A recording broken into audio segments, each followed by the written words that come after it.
Le Morbihan possède décidément bien des richesses. Pour finir de vous convaincre, nous vous avons réservé le meilleur pour la fin. Un lieu situé à l'extrême sud du département et qui à lui seul vaut le détour.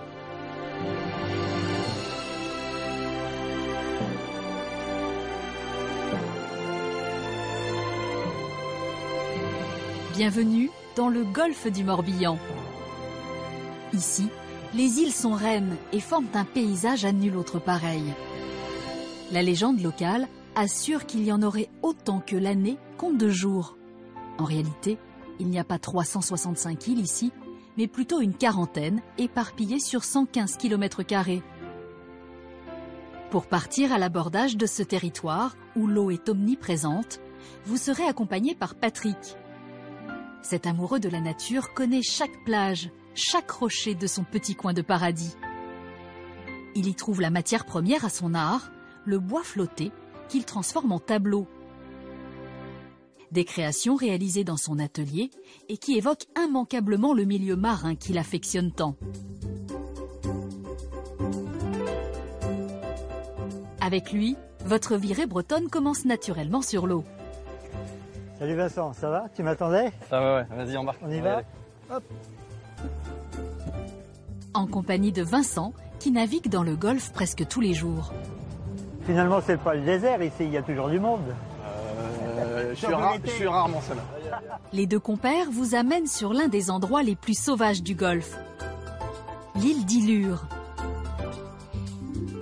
Vincent en est le gardien, une sorte de Robinson Crusoe qui habite ici une partie de l'année et connaît ce petit bout de Bretagne comme sa poche.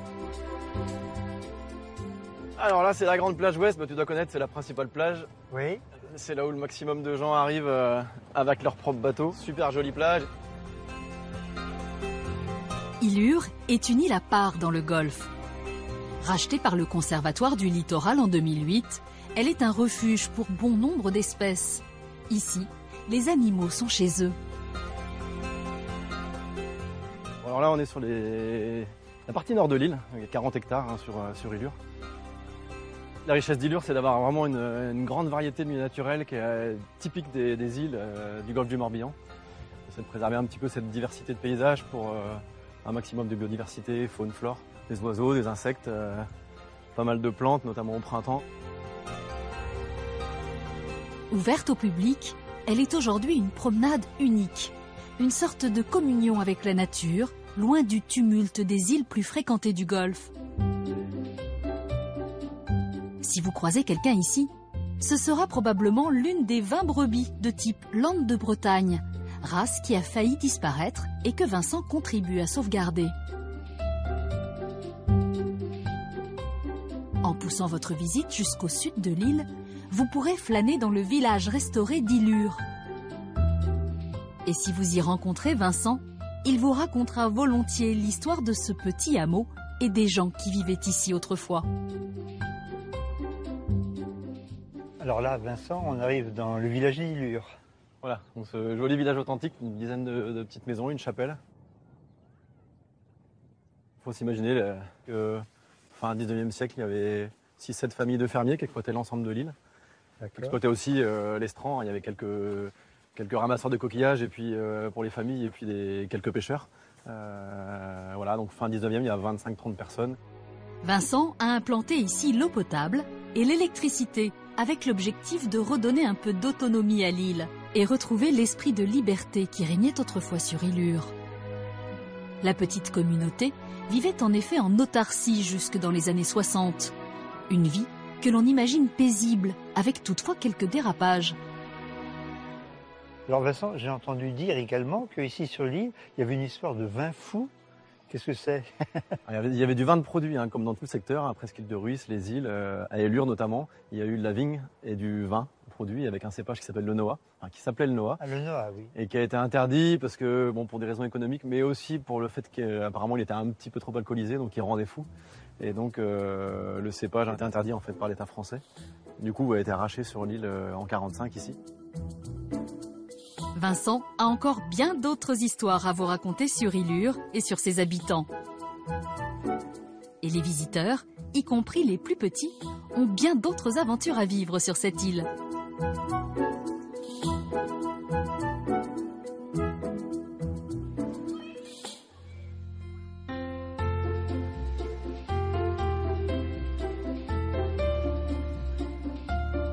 Mais revenons un peu sur Terre pour nous diriger vers l'Armor Baden.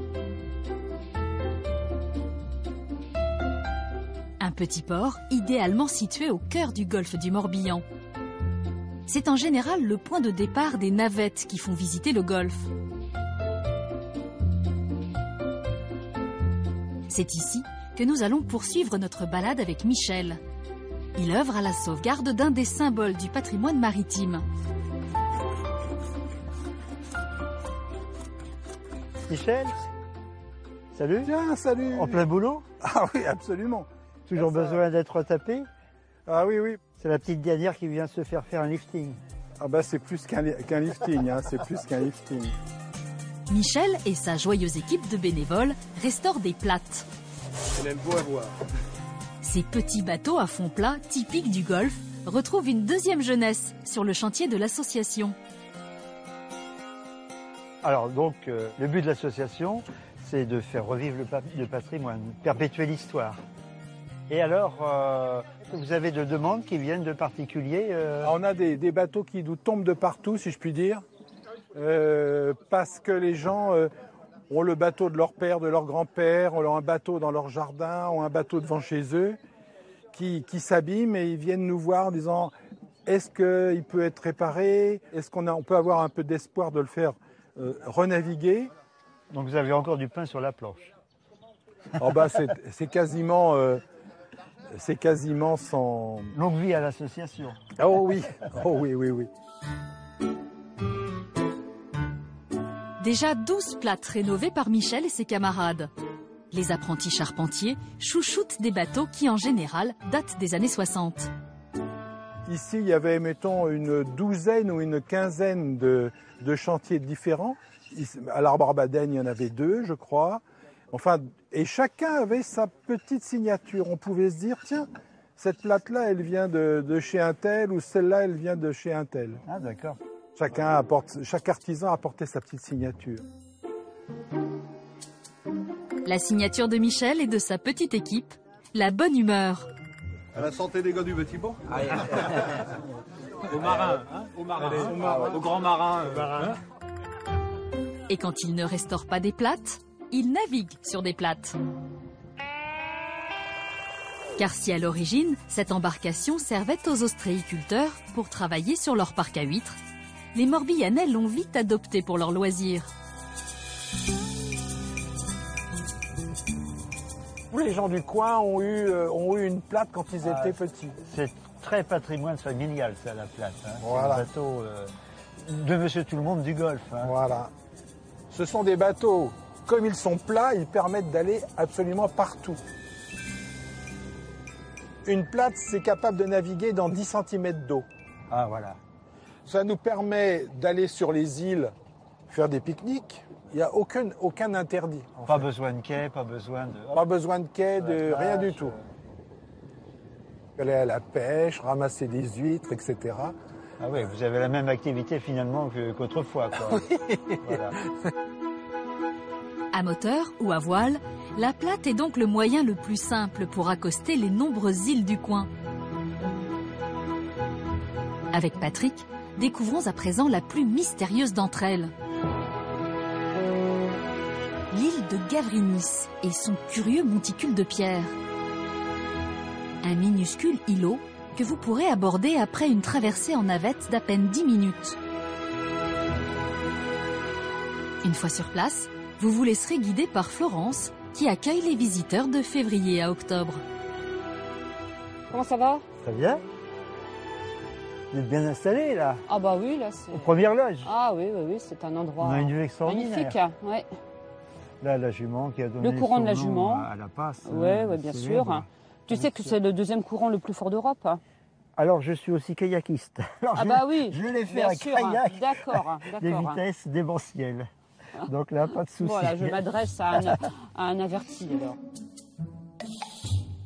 La première chose à voir à Gavrinis, c'est effectivement ce panorama unique sur le golfe.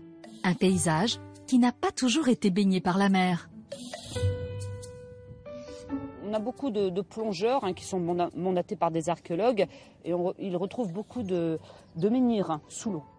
Pour te donner une idée, il y a 6000 ans, la mer se trouvait environ à 6 voire 7 km au-delà de nos côtes. Ah, d'accord. Tu vois cette île de Bos, la Méaban? Méaban, oui. Eh bien, Méaban faisait partie du continent.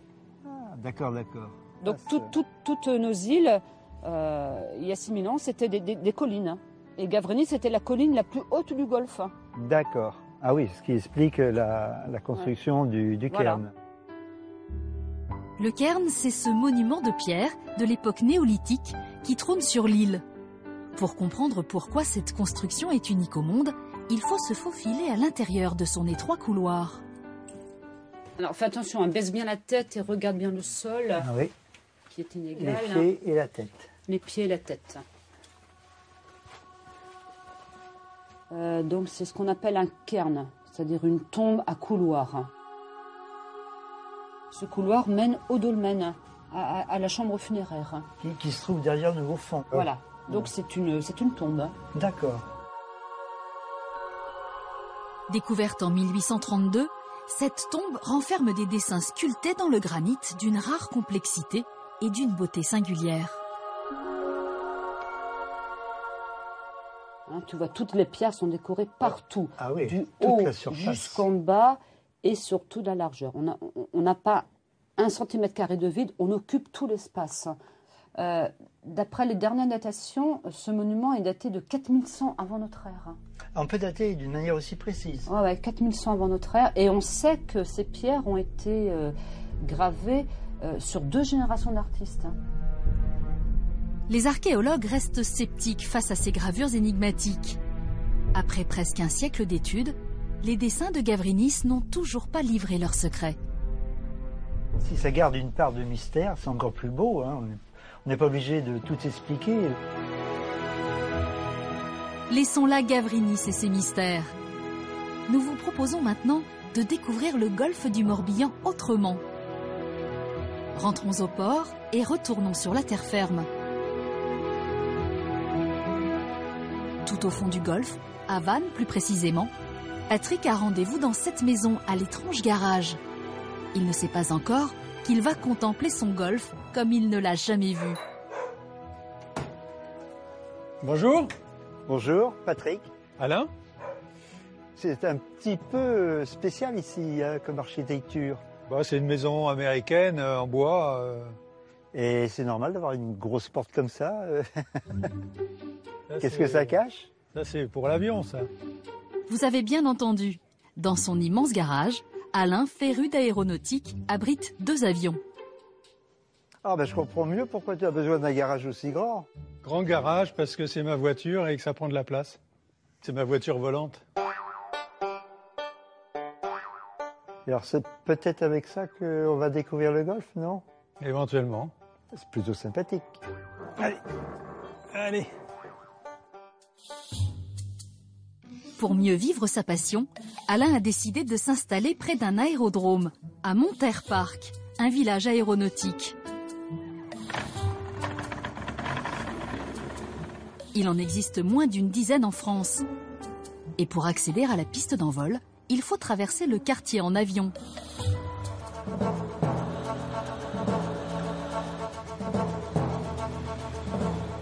Personne à droite. Hein. Personne à droite. Allez, on y va. La route est dégagée.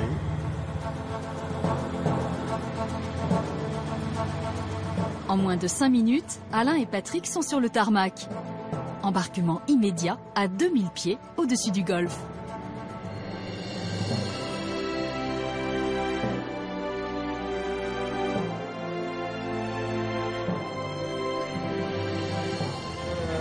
La grande île, hein, c'est l'île d'Arts devant nous. Hein. L'île d'Illure, de Godeg. Et là, on a une vue sur toute la baie. Morbihan signifie petite mer en breton, un nom qu'il doit à son magnifique golfe.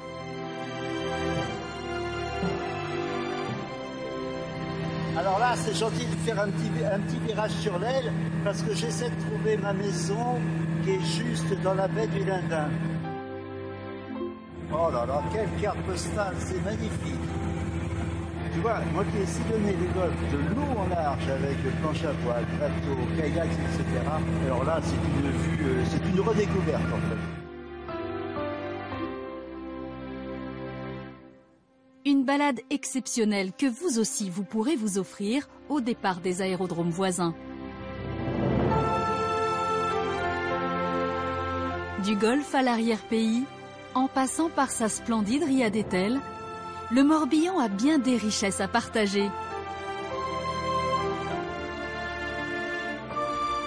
Alors à bientôt, ou comme on dit ici, Kenavo Avechal.